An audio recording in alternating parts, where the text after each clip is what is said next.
Assalamualaikum warahmatullahi wabarakatuh. Salam, nama budaya, salam sejahtera untuk kita semua.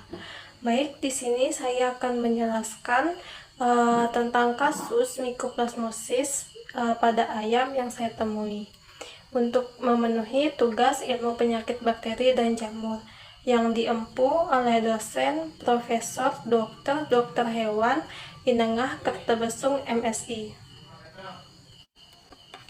Baik, sebelum itu izinkan saya untuk memperkenalkan diri. Perkenalkan, nama saya Nimade Najaristo Putri dengan NIM 2309511048 dari kelas E. Latar belakang kasus Mycoplasmosis pada ayam terutama disebabkan oleh Mycoplasma gallisecticum yang merupakan patogen penting dalam industri unggas. Penyakit ini dapat menyebabkan gangguan pernapasan yang serius, penurunan produksi telur, dan kematian pada ayam, terutama pada ayam muda. Mycoplasma adalah bakteri yang tidak memiliki dinding sel, sehingga sulit dideteksi dan diobati. Penyakit ini seringkali menyebar melalui kontak langsung antara ayam atau melalui udara, membuatnya menjadi ancaman bagi kesehatan unggas di peternakan. Pada awal Mycoplasma menginfeksi ayam, mikroorganisme ini masuk melalui saluran pernapasan dan kemudian menempel pada selaput lendir di saluran pernapasan. Di sebuah peternakan ayam broiler ditemukan masalah kesehatan yang disebabkan oleh infeksi Mycoplasma. Ayam-ayam tersebut mengalami pembengkakan dan kelumpuhan.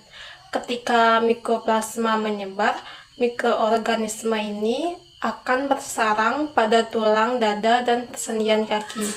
Akibatnya, ayam akan terlihat lesu dan pincang saat berjalan, yang berdampak pada kesejahteraan dan produktivitas mereka.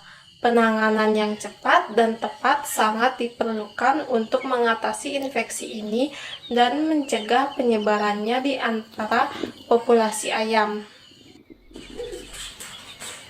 Bisa dilihat ini merupakan contoh kasus Mycoplasma pada ayam broiler. Nah, pada video ini ayam tersebut mengalami pincang pada saat berjalan.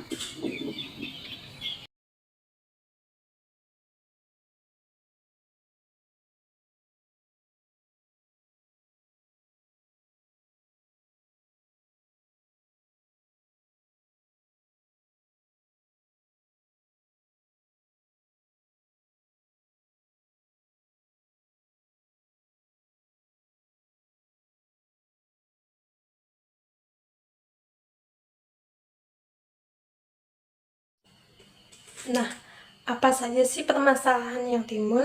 Yang pertama itu terjadinya gejala ngorok. Gejala awal yang bisa terlihat ketika ayam terinfeksi Mycoplasma sinoviae dan komplikasi ND atau IBD adalah ngorok. Selain itu, kantung udara mengalami peradangan atau kekeruhan.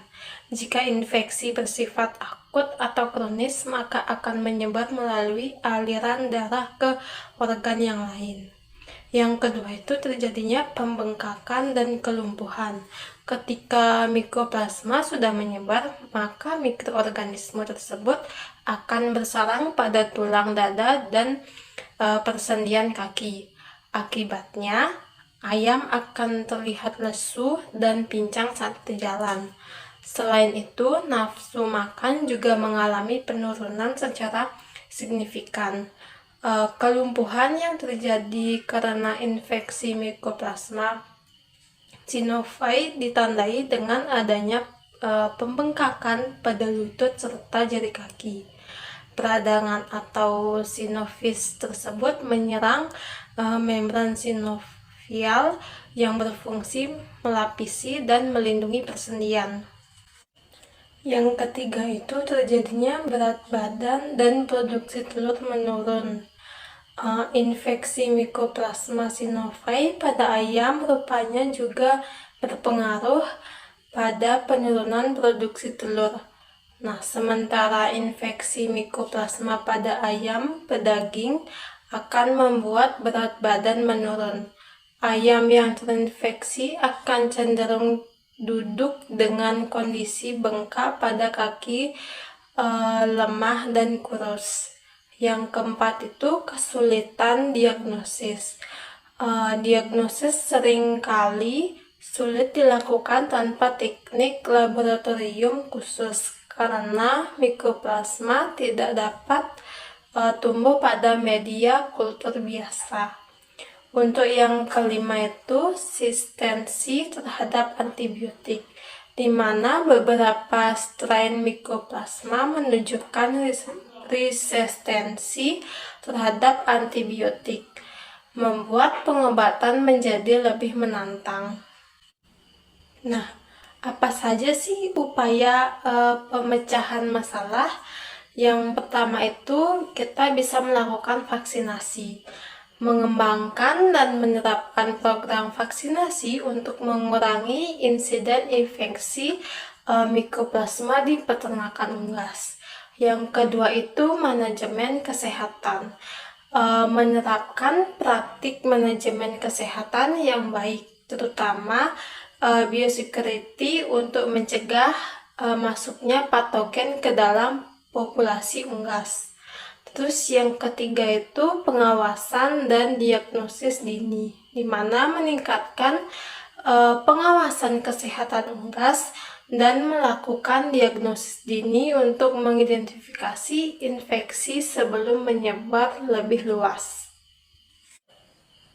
Terus yang keempat itu memberikan antibiotik dengan dosis sesuai anjuran, seperti erythromycin, doxycycline, dan thiamulin.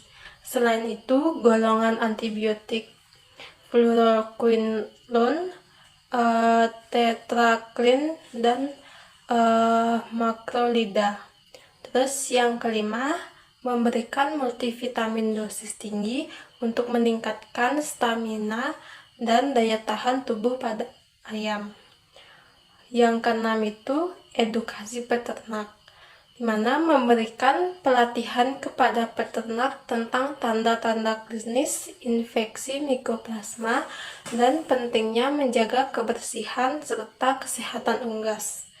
Terus yang terakhir, yang ketujuh itu pengobatan yang tepat, di mana menggunakan antibiotik yang efektif berdasarkan hasil uji saintifitas untuk mengobati infeksi mikroplasma ini.